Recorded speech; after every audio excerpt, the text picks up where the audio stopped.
Hello बच्चों, जय हिंद।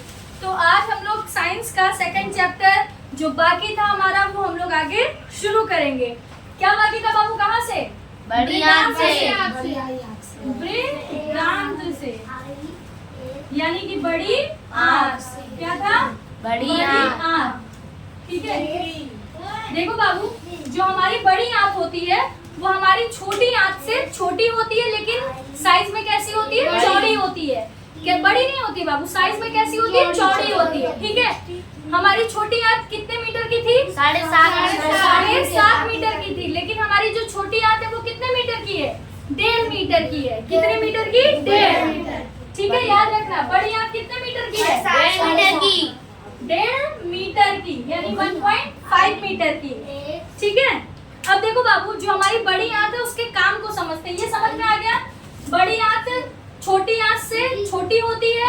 देखो, छोटी आंख से छोटी होती है बड़ी आंख। नाम इसका क्या है? बड़ी आंख। लेकिन साइज में ये छोटी आंख से भी क्या है? छोटी है। बड़ी आंख, छोटी आंख कितने मीटर की थी? 7.5। जबकि छोटी आंख, बड़ी आंख कितने मीटर की है? 1.5 मीटर की। क्लियर है? ठीक है, याद रखना। अब आप लोग ये बताओ मुझे कि छोटी आंख जो थी वो 7.5 मीटर की थी, बड़ी आंख 1.5 मीटर की है, तो इसको बड़ी आंख का नाम क्यों रखा गया?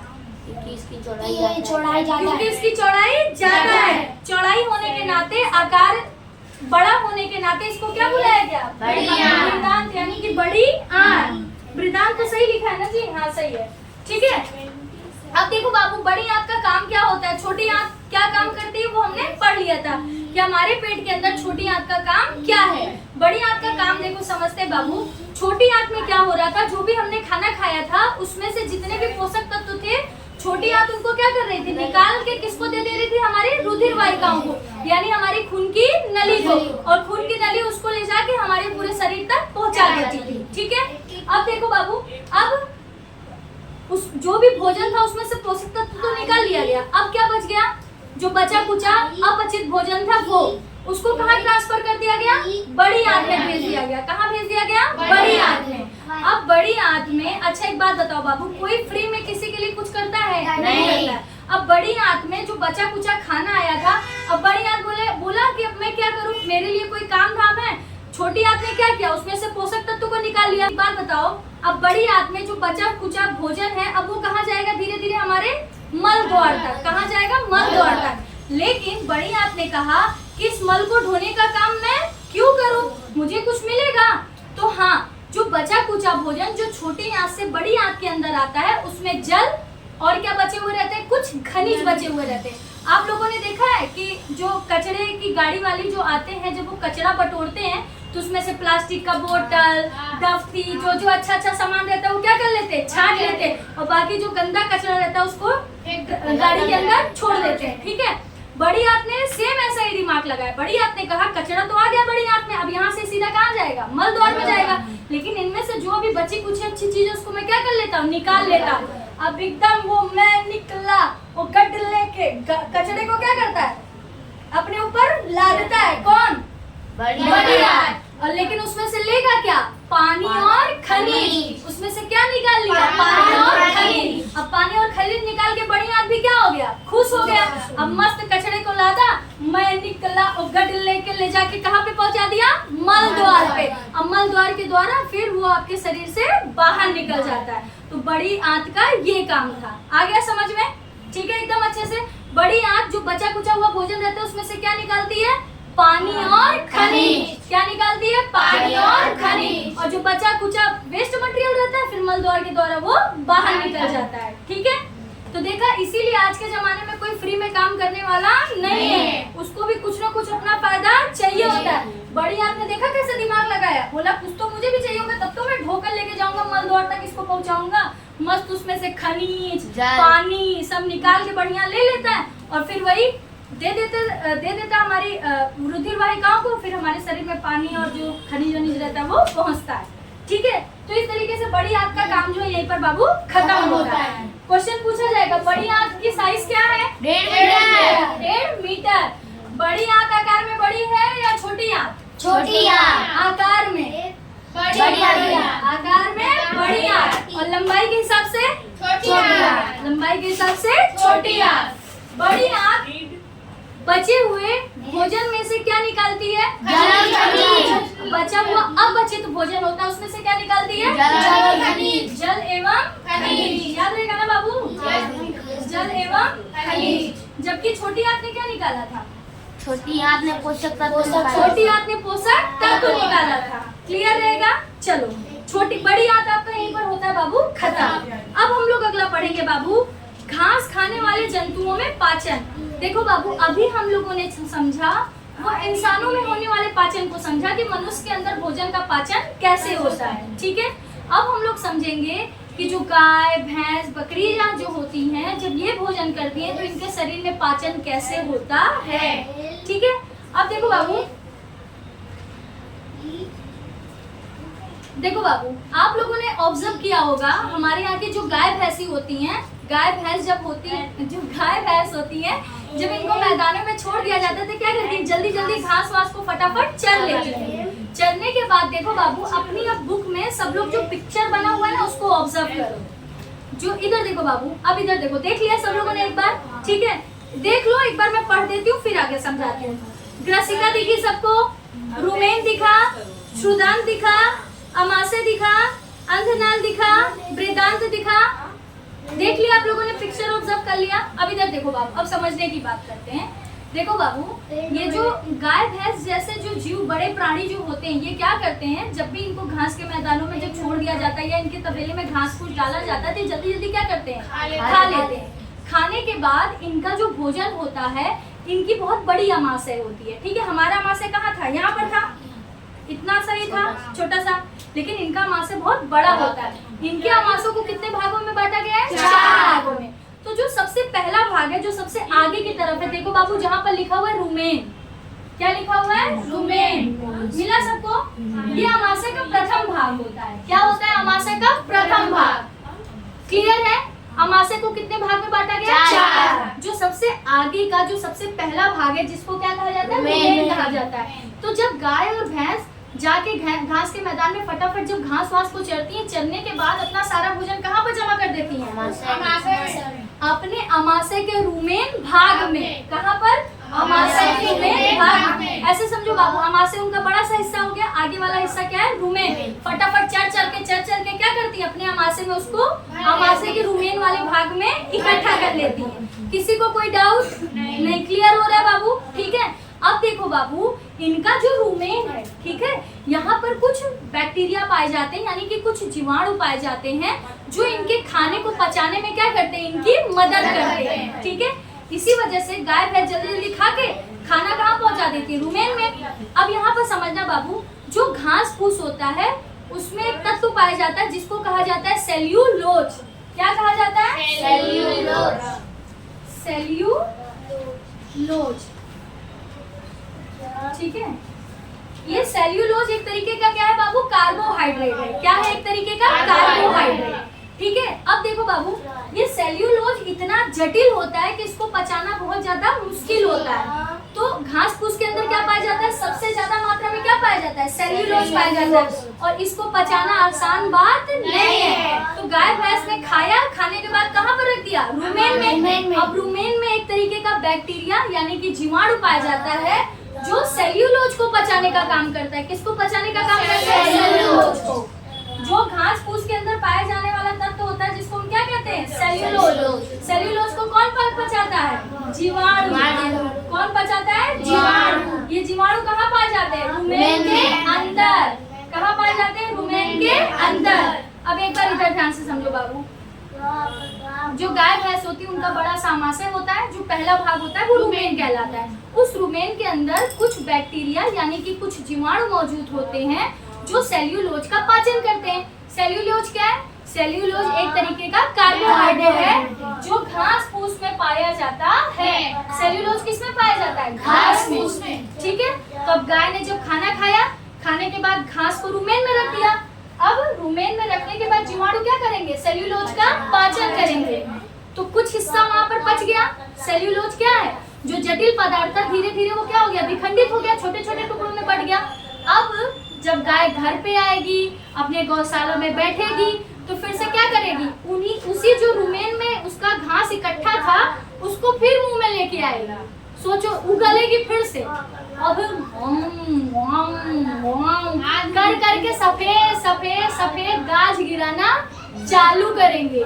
ये जो प्रक्रिया जिसमें वो आप लोगों ने ऑब्जर्व किया कि नहीं, सफेद सफेद झाग जैसा गिरता रहता है, उसको कहते हैं बाबू रोमंथन। क्या कहते हैं? रोमंथन। मंथन का मतलब जानते हो ना, ऐसे ऐसे ऐसे ऐसे करके मथा जाता है ना। अब अपने मुंह में घास को क्या कर रही है, मथ रही है। क्या कर रही है? मथ रही है, जिसकी वजह से उसे क्या कहा जाता है? रोमंथन। रोमंथन। घास जो थोड़ा बहुत पचा हुआ जो घास रहता है, जब गाय उसे वापस मुंह में लाकर उसे पचाती है, वो प्रक्रिया क्या कहलाती है? रोमंथन। क्या कहलाता है? रोमंथन। रोमंथन को बाबू और एक भाषा के नाम से बुलाया जाता है जिसे कहा जाता है जुगाली करना। गांव में आप सुने होंगे, दादी लोग या दादाजी लोग कहते होंगे गैया जुगाली कर रही है। जुगाली का मतलब जो खाना उसके रुमेन में था उसको वापस मुंह में लाकर बैठ जाएगी, आंख बंद करके थोड़ा सा खोल के ऐसे ऐसे करेगी और सफेद सफेद गाज गिराना चालू करेगी। अब अगर आप लोग गांव जाओ तो इस प्रोसेस को जरूर ऑब्जर्व करना कि गाय कब रोमंथन कर रही है। ठीक है, तो रोमंथन करने वाले जीव प्राणियों को क्या कहा जाता है? रोमंथन करने वाले प्राणियों को रोमिनेंट कहा जाता है। क्या कहा जाता है? रोमिनेंट या रोमंथी। क्या कहा जाता है? रोमिनेंट या रोमंथी। छोटी की मात्रा है ना, अरे रूमिनेंट।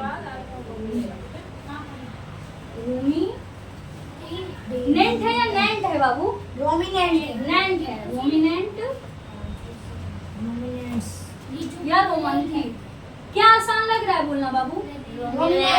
रोमिनेंट। हाँ, रोमिनेंट ही रखो फिर, ठीक है। पर याद रखना रोमिनेंट रोमंथी एक ही है। ऐसे जानवर, ठीक है, जो रोमंथन करते हो उनको क्या कहा जाता है? रोमिनेंट। क्या कहा जाता है? रोमिनेंट। या रोमंथन करने वाले को रोमंथी कहा जाता है। लेकिन अगर कहीं रूमिनेंट या रोमंथी है तो कंफ्यूज मत होना कि ये क्या होता है, दोनों सेम चीज है। ठीक है, क्लियर हुआ सबको? तो अच्छा एक बात बताओ, रूमेन से भोजन को वापस लाकर मुंह में जब गाय अपने भोजन को फिर से पचाती है, इस प्रक्रिया को क्या कहते हैं? रोमंथन। और रोमंथन करने वाले प्राणी को क्या कहा जाता है? रोमिनेंट कहा जाता है। ठीक है, घास में क्या पाया जाता है? कार्बोहाइड्रेट। सेल्यूलोज पाया जाता है। क्या पाया जाता है? सेल्यूलोज, जो एक तरीके का क्या है? कार्बोहाइड्रेट है। ठीक है, सेल्यूलोज का पाचन कौन करता है? गाय। रूमेन में पाए जाने वाले जीवाणु। रूमेन में पाए जाने वाले जीवाणु क्या करते हैं? सेल्यूलोज का पाचन करते हैं। क्लियर है कॉन्सेप्ट? किसी को कोई डाउट? नरसिम्हा आपको आया बाबू समझ में? ठीक है, तो अब लेकिन ये प्रोसेस जरूर ऑब्जर्व करना। जब सफेद सफेद गाय गाज गिराती ना तो देखना कि कैसे वो रोमंथन की प्रक्रिया को पूरी करती है। ठीक है, चलो अब आगे देखते बाबू। पहेली का एक सवाल है। पहेली जानना चाहती है कि ये जंतु भोजन करते समय इसे भली भांति क्यों नहीं चबा पाते। क्वेश्चन ये है बाबू कि जैसे कि हम इंसान एक ही बार में अच्छे से चबा चबा के खाना निगल लेते हैं, गाय या भैंस जो रोमिनेंट जैसे जानवर हैं, ये बाद में क्यों पचाते हैं अपने भोजन को, एक ही बार में क्यों नहीं खा लेते? क्योंकि एक बार में उनका भोजन नहीं पच सकता। क्यों नहीं पच सकता? जीवाणु में इतनी क्षमता नहीं होती एक बार में। जीवाणु में नहीं बाबू, उन प्राणियों में इतनी क्षमता नहीं होती है कि उन घास को वो क्या कर सके? पचा सके। अब यहाँ पे स्टोरी समझना, कॉन्सेप्ट समझना बाबू, सॉरी स्टोरी नहीं, कॉन्सेप्ट समझना। मान लो एक मिनट के लिए मान लो मैं गाय हूँ, मैंने फटाफट घास को चरा। घास को चरने के बाद मेरा भोजन सबसे पहले कहाँ जाएगा? रूमेन में। ठीक है, रूमेन के बाद अगर वो सीधा और जो दूसरी आमाशय का जो दूसरा भाग था वहां जाएगा, तीसरा चौथा, ऐसे करके क्या जो घास के अंदर जो सबसे प्रचुर मात्रा में हमारा सेल्यूलोज पाया गया था वो पच जाएगा? नहीं। सबसे पहले गाय बहुत होशियार है। ठीक है, गाय पागल है? नहीं, गाय क्या है? होशियार है। पहले क्या करती है? खुद मेहनत करेगी, चबा चबा के सेल्यूलोज को पचाएगी? नहीं, पहले क्या करती है? जल्दी जल्दी खा के उसको कहाँ पहुंचा देती है? रूमेन में। और कुछ घंटों के लिए रूमेन में अपने घास फूस को छोड़ देती है। अब रूमेन में बैठा हुआ जो जीवाणु होता है, जो बैक्टीरिया रहता है, वो जूस छोड़ना वहीं पर चालू कर देता है और उसका वहीं पर सेल्यूलोज का पाचन होना वहीं पर शुरू हो जाता है। मान लो 50 to 60% सेल्यूलोज वहीं पर पच गया। अब उसको क्या करेगी, फिर से मुंह के अंदर लेके आएगी और उसको फिर से जुगाली करके पचाएगी और पचा के फिर जब धीरे धीरे होगा तो पूरी तरीके से पच जाएगा। ठीक है, अब उसको खुद पचाना पड़ता तो कितना मुश्किल होता कि नहीं। और मस्त ले जाके कुछ घंटों के लिए वहाँ पे क्या कर देती है, छोड़ देती है और फ्री टाइम में खुद भी हेल्प करता है अपने सेल्यूलोज को पचाने में जुगाली के द्वारा। क्लियर है? तो अब समझ में आ गया कि क्यों वो लोग एक ही बार में अपना भोजन नहीं चबाते, क्योंकि एक ही बार में अगर वो खाएंगे बाबू तो उनको सेल्यूलोज को पचाना बहुत मुश्किल हो जाएगा। इसमें उनकी मदद कौन करते हैं, रूमेन में बैठा हुआ बैक्टीरिया, जिसे हम क्या कहते हैं, जीवाणु। आज गर्मी बहुत है, क्या हो पसीने छूट रहे हैं। चलो अगला बूझो का सवाल देख ले। बूझो जानना चाहता है कि मनुष्य मवेशियों की तरह सेल्यूलोज को क्यों नहीं पचा सकता। ठीक है, बूझो का सवाल क्या था, बूझो जानना चाहता है कि मनुष्य मवेशियों की तरह सेल्यूलोज को क्यों नहीं पचा सकता। कोई मुझे बताएगा कि मनुष्य गाय भैंस की तरह जो घास में पाया जाने वाला सेल्यूलोज है इसका पाचन क्यों नहीं कर सकता। हाँ, वेरी गुड शिव। उनमें 4 अमाशय का भाग नहीं होता है। हाँ, क्योंकि मनुष्य के अंदर 4 तरीके के अमाशय नहीं, मतलब अमाशय के 4 भाग नहीं होते। अमाशय के 4 भाग से भी ज्यादा जरूरी क्या है बाबू कि उनके अंदर क्या नहीं होता है, रूमेन। और रूमेन में पाए जाने वाला बैक्टीरिया यानी कि जीवाणु। सब हिंदी मीडियम ही हो ना तो जीवाणु भी बोलते हैं, जीवाणु जो सेल्यूलोज का पाचन करता है। मनुष्य में रूमेन है ही नहीं और रूमेन में उपस्थित जीवाणु भी नहीं है जो किसका पाचन कर सके, सेल्यूलोज का। पर कोई बताया भी नहीं मुझे, सेल्यूलोज लिखा था, सेल्यूलोज। ठीक है, हो गया बाबू। चलो आगे देखो, वैसे बुक में सेलुलोज लिखा हुआ है, सेलुलोज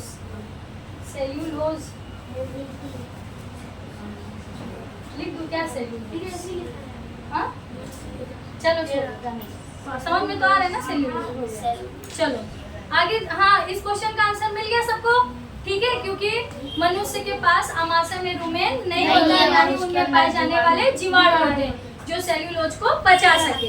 अगला देखो क्या कह रहे हैं बाबू, अगला कह रहे हैं घोड़ा और खरगोश में जो उनकी जो क्षुदांत होती है बाबू और उनका जो बृहदांत होता है, यानी कि छोटी आंत और बड़ी आंत के बीच में क्या पाया जाता है, अंधनाल। क्या पाया जाता है, अंधनाल। उस अंधनाल के अंदर सेल्यूलोज मौजूद होते हैं। वो सेल्यूलोज क्या करते हैं, सॉरी बाबू मैं क्या बोल रही हूँ, एक मिनट। जैसे कि खरगोश और घोड़े जैसे जो प्राणी होते हैं उनके बड़ी आंत और छोटी आंत के बीच में एक हिस्सा पाया जाता है जिसको कहा जाता है अंधनाल।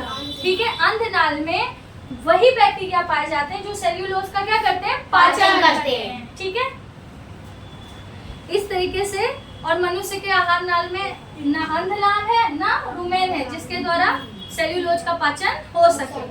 ठीक है, चलो आगे बढ़े। अच्छा ठीक है, अब देखो बाबू, आप लोगों ने अभी तक ये तो पढ़ा कि मनुष्यों में भोजन का पाचन कैसे होता है। ये वाला कॉन्सेप्ट समझ में आया ना, मैंने जो लास्ट बोला। देखो बाबू, ये ऑलरेडी हम लोग समझ चुके थे कि मनुष्य जो है वो सेल्यूलोज का पाचन क्यों नहीं कर सकता, क्योंकि ना तो उनमें रूमेन होता है और ना ही घोड़ा और खरगोश की तरह बड़ी आंत और छोटी आंत के बीच में पाए जाने वाला अंधनाल। देखो अभी तक हम लोगों ने गाय भैंस पढ़ा, गाय भैंस में रूमेन पाया जाता है, रूमेन में पाए जाने वाले बैक्टीरिया जो सेल्यूलोज का पाचन करते हैं। लेकिन कुछ और प्राणी जैसे कि खरगोश और घोड़ा, इनके बड़ी आंत और छोटी आंत के बीच में क्या पाया जाता है, एक अंधनाल पाया जाता है। उस अंधनाल में भी क्या पाए जाते हैं, जीवाणु जो किसका पाचन करते हैं, सेल्यूलोज का पाचन करते हैं। ना तो हमारे पास अंधनाल है ना तो हमारे पास रूमेन है, जिसकी वजह से हम भोजन को घास में पाए जाने वाले सेल्यूलोज को पचा सके। क्लियर? ठीक है, अब देखो बाबू, अब तो आप लोगों ने ये पढ़ लिया कि मनुष्य भोजन का पाचन कैसे करता है। बड़े प्राणियों में गाय, भैंस, घोड़ा और खरगोश का भी पाचन हमने समझ लिया कि वो कैसे पचाते हैं। ठीक है, लेकिन ऐसे जीव जंतु जिनके पास ना तो मुंह होता है ना ही पाचन तंत्र होता है, वो अपना भोजन कैसे पचाते हैं, तो उसी के बारे में आगे जो हमारी हेडिंग है वो हम लोग डिस्कस करेंगे। ठीक है, वो जो आता है ना, जो खोदता है जमीन, केचुआ, केचुआ नहीं, केचुआ के बारे में नहीं पढ़ने वाले बाबू, अमीबा के बारे में पढ़ने वाले हैं। अमीबा उल्टी, हाँ उल्टी नहीं है पगलू, उल्टी थोड़ी ना है, उसका शरीर का रचना है। बताओ, गजब मेरे बच्चे, बोलता है अमीबा उल्टी है। क्या है दीदी ये? अमीबा जीव है, एक कोशिकीय जीव। जीव है ये? हाँ, ये कैसे पानी के अंदर पाए जाने वाला जीव है बाबू। जिसमें मोती निकलती नहीं, इसमें मोती नहीं निकलता है, कुछ भी मतलब ये लोग बोल रहे हैं मोती निकलेगा। है? ऐसे लग रहा है वो सीप में से मोती निकलता है, सीप में से। सीप में ऐसे भी निकलता है दीदी? नहीं बाबू, इसके बारे में हम स्टडी किए थे जब हम उड़ीसा जा रहे थे, तो वहाँ पे दिखा रहे थे कि एक आइलैंड है, वहाँ पर घूमने की बात हुई थी कि हम लोग वहाँ पर भी जाएंगे। तो वहाँ पर जब मैंने YouTube में चेक किया तो उसमें था कि ऐसे लोगों से आप लोग फंसिएगा मत, वो लोग ऐसे क्या कहते हैं, सीप को खोल खोल के दिखाएंगे कि इसमें से मोती निकला, असली मोती है, असली जीव को पकड़ के हम लोगों ने इसमें से मोती निकाला। बट ये सब क्या होता है, स्कैम होता है, इन सब चीज़ों पर विश्वास नहीं करना चाहिए, ठीक है। और ऑलरेडी जब हम लोग उड़ीसा गए, वहाँ विजिट किए ना, तो जब हम लोग नाश्ता वास्ता करते थे, वहाँ के भैया ने खुद बताया हमारे गांव में बहुत बड़ा इसी का क्या चलता है, कारोबार चलता है, जहाँ पर हम लोग सीप मतलब जो मोती होता है उसको पूरी तरीके से पॉलिश करके ऐसा बनाते हैं कि कोई पहचान ही ना पाए कि ये नकली है या असली है। असली जल्दी ऐसे मोती मिलता नहीं है, ठीक है। चलो आगे देखे बाबू, आगे क्या है बाबू, अमीबा में संभरण एवं पाचन, यानी कि अमीबा कैसे अपने भोजन को ग्रहण करता है और कैसे उसका पाचन करता है, समझते हैं। सबसे पहले अमीबा के बारे में जानते हैं बाबू कि अमीबा है क्या। अमीबा पानी में रहने वाला एक जीव है, ठीक है। और कैसा जीव है, एक कोशिकीय जीव है। क्या है, एक कोशिकीय जीव है। अब एक कोशिकीय का मतलब क्या होता है बाबू, जैसे मनुष्य का शरीर अनेक कोशिकाओं से मिलकर बना है, लेकिन हमारा जो अमीबा है वो सिर्फ एक कोशिका का बना हुआ है। किसका, सिर्फ एक कोशिका का, जिसकी वजह से इसे क्या कहा जाता है, एक कोशिकीय जीव कहा जाता है। क्या कहा जाता है, एक कोशिकीय जीव, एक कोशिक जीव, ठीक है। हम बहुत फास्ट तो नहीं पढ़ाते ना बाबू, कि जल्दी जल्दी बोलते हो, ठीक है। अमीबा क्या है बाबू, कोशिका एक कोशिक जीव है, ठीक है। अब देखो बाबू, कोशिका का पिक्चर सब लोग ऑब्जर्व करो। कोशिका में क्या क्या पाया जाता है, देखो कोशिका में कोशिका झिल्ली पाई जाती है, ठीक है। एक गोल सा केंद्र पाया जाता है, केंद्रक दिखाई दे रहा है, केंद्रक पे उंगली रखो। और कोशिका में कोशिका झिल्ली पाई जाती है, और कोशिका के द्रव्य में बुलबुले के समान अनेक सारी धानियां पाई जाती है। क्या पाई जाती है, बहुत सारी धानियां, ठीक है। तो अमीबा के अंदर क्या क्या पाया जाता है, कोशिका झिल्ली पाई जाती है। क्या क्या पाई जाती है, कोशिका झिल्ली, दूसरा क्या था, केंद्रक पाया जाता है, और इनके द्रव्य में, कोशिका द्रव्य में बुलबुले के समान धानियां पाई जाती है। क्या पाई जाती है, धानियां। ये देख रहे हो ना, इसमें क्या है, छोटी छोटी बहुत सारी धानियां हैं, समझ आया बेटू। एक कोशिकीय अमीबा में क्या क्या पाया जाता है, कोशिका पाया झिल्ली, जाता है, कोशिका झिल्ली, केंद्रक पाया जाता है, कोशिका कोशिका झिल्ली पाई जाती है। मान लो एक ऐसे ऐसे कर दो, एक झिल्ली हो गया, कोशिका झिल्ली, और एक धानिया, कोशिका झिल्ली, और बहुत सारी क्या पाई जाती है, बुलबुले के समान धानियां, खाद धानियां, धानियां लिख दे रहे हैं, ठीक है। ये तीन चीज पाई जाती हैं, ठीक है।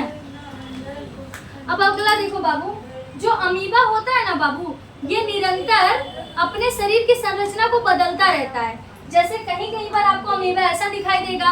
अब अमीबा जब अपनी शरीर बदलता है ना, तो कभी 1, 3, 4, 5 ऐसे करके अपनी आकृति जो है वो बदलता रहता है, उंगली के समान प्रवर्ध करता रहता है, ऐसे बढ़ता रहता है। जैसे मान लो ये अमीबा है, कभी ऐसे 2 उंगली निकाल के आगे बढ़ जाएगा, कभी 3, कभी ऐसे स्टार की तरह दिखने लगेगा, है ना। तो अमीबा जो है वो समय समय के अनुसार अपनी आकृति को क्या करता रहता है, बदलता रहता है, ठीक है। अब देखो बाबू, इसी आकृति बदलने की वजह से इनमें क्या होती है, गति होती है। क्या होती है, गति होती है। अब जैसे समझो ये अमीबा है, कभी 1 उंगली, 2 उंगली, कभी 3, कभी 5, और ऐसे ऐसे वो क्या करेगा, करके गति करेगा। और गति करने के साथ साथ बाबू, जब भी उसे भूख लगती है, भोजन चाहिए होता है, तो इसी के द्वारा वो क्या करता है, शिकार भी करता है। अब देखो बाबू, अमीबा है, अमीबा में क्या पाई जाती है, धानियां, ठीक है। वो अपने धानी में क्या करते हैं, जो भी सूक्ष्म जीव होता है उसको क्या कर लेता है, फंसा लेता है, और धानी के माध्यम से उसको अपने शरीर के अंदर ले लेता है। फिर उस पे क्या करता है, जूस का छिड़काव करता है, और उसको पूरी तरीके से पचा देता है। पचाने के बाद जो भी पोषक तत्व होते हैं उसको क्या कर लेता है, ग्रहण कर लेता है और शोषित कर लेता है। और उसके बाद जो बचा कुचा उस सूक्ष्म जीव का जो डेड बॉडी रहता है उसको क्या करता है, उसी धानियों के द्वारा शरीर से बाहर फेंक देता है। ये मिलता कहाँ होगा ये? पानी में, जलाशयों में, समुद्र में। समुद्र में? हाँ, पहले कॉन्सेप्ट समझो इसके खाने का, बात समझ में आ रही है? इसके शरीर का आकार उंगलियों के समान जो है वो प्रवृद्ध होता रहता है, यानी कि बदलता रहता है, कभी 3 कभी 4 5 ऐसे 4 5 आकार का ऐसे ऐसे बनता रहता है। इसी के द्वारा ये क्या करता है, गति करता है और अपना शिकार भी करता है। किसका शिकार करता है, सूक्ष्म जीव का। जब सूक्ष्म जीव को पकड़ता है तो कहाँ लेता है, धानियों में। क्या करता है, धानियों में, धानियों के माध्यम से अपने शरीर के अंदर ले लेता है, उसमें जूस डाल कर उसको क्या कर देता है, पचा देता है और उसके पोषक तत्व को ग्रहण कर लेता है। अब उस सूक्ष्म जीव का क्या बच गया, डेड बॉडी, तो मर गया। उसमें से जो बढ़िया बढ़िया सामान था वो क्या कर लेता है, अमीबा खा पी लेता है, पचा लेता है। अब डेड बॉडी को क्या कर देता है, जिसके द्वारा अपने शरीर के अंदर लाया रहता है उसी जगह से उसको बाहर फेंक देता है। ठीक है, क्लियर हो गया कॉन्सेप्ट? चलो, तो इस तरीके से बाबू इस चैप्टर में हम लोगों ने समझा कि मनुष्य का पाचन कैसे होता है, जीव जंतुओं का पाचन कैसे होता है, अमीबा जिसका ना मुख होता है ना पाचन तंत्र होता है, फिर भी वो भोजन को कैसे पचाता है और खुद को कैसे जिंदा रखता है और उसे पोषक तत्वों की कैसे प्राप्ति होती है, ये सब हम लोगों ने पढ़ा। चैप्टर होता है यहीं पर आपका खत्म। ठीक है, जिन बच्चों को एक्चुअली ये पूरा जो चैप्टर था वो 3 पार्ट में पढ़ाया गया है, first part, second part, third part. तो देखो बाबू लोग, बच्चों तो हम बोलते नहीं बाबू लोग, जिनको अगर इस चैनल से आप लोगों को हमारे पढ़ाने का तरीका या हमारी लाइव क्लास अच्छी लगती हो तो प्लीज चैनल को लाइक और सब्सक्राइब कीजिएगा, बेल आइकन बटन जरूर दबाइएगा। ठीक है, जिससे जैसे ही हमारे न्यू चैप्टर्स पढ़ाए जाए तो तुरंत वो आपको अपडेट के तौर पर मिल जाए। थैंक यू, जय हिंद, बोलो जय भारत, जय हिंद, जय Bharat. Very good, close the camera.